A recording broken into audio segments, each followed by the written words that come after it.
प्रामुख्याने नवीन शैक्षणिक धोरणावर ते बोलले।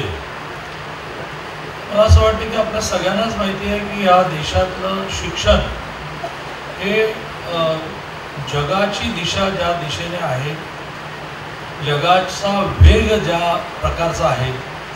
त्याच्यामध्ये आपल्या इतक्या मोठ्या देशामध्ये ज्यात जगातल्या बाकीच्या देशांपेक्षा तरुण